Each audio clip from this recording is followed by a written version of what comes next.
उन्होंने दिल्ली सीएम और अरविंद केजरीवाल पर गंभीर आरोप लगाए। कहा कि 7,000 करोड़ के घाटे में दिल्ली का खर्चा है। आगे कहा कि दिल्ली वित्त विभाग की एक रिपोर्ट से यह स्पष्ट हो गया है कि दिल्ली की अर्थव्यवस्था के विध्वंस के लिए अरविंद केजरीवाल, आम आदमी पार्टी और दिल्ली के मुख्यमंत्री आतिशी पूरी तरह जिम्मेदार हैं। साथ ही कहा कि 31 साल में पहली बार दिल्ली का बजट घाटे में है। दिल्ली में जो खर्चा है वो दिल्ली की आय से कहीं ज़्यादा है। आरोप लगाते हुए कहा कि यह घाटा जानबूझकर हुआ है। देखिए इस वीडियो में। डिपार्टमेंट की एक रिपोर्ट आई है जिसको मीडिया के बंधुओं के माध्यम से हम सबसे अवगत कराया गया है।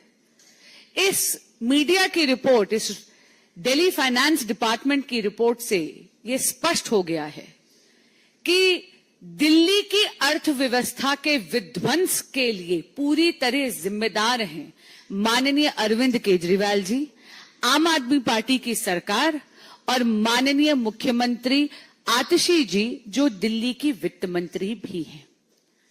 अचंभे की बात है, 31 साल में पहली बार दिल्ली का जो बजट है वो डेफिसिट में है, यानी घाटे में है, और छोटे मोटे नहीं, 7,000 करोड़ रुपए का डेफिसिट है। इसका क्या अर्थ हुआ?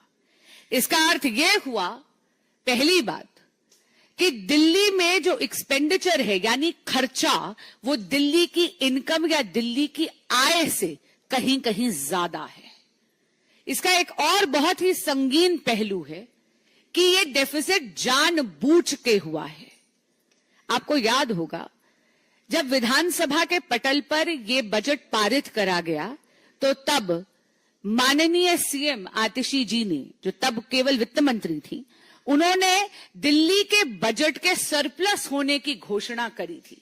बड़े बड़े दावे करे थे कि दिल्ली के पास फालतू पैसा है।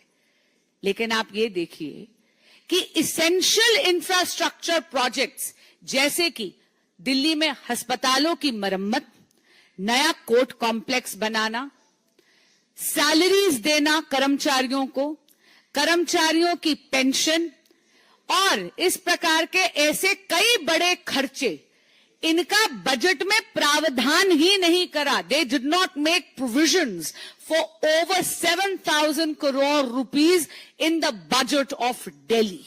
ये जानबूझ के करा गया क्योंकि दिल्ली सरकार ये झूठ फैलाना चाहती थी, जनता को भ्रमित करना चाहती थी कि दिल्ली के पास सरप्लस पैसा है।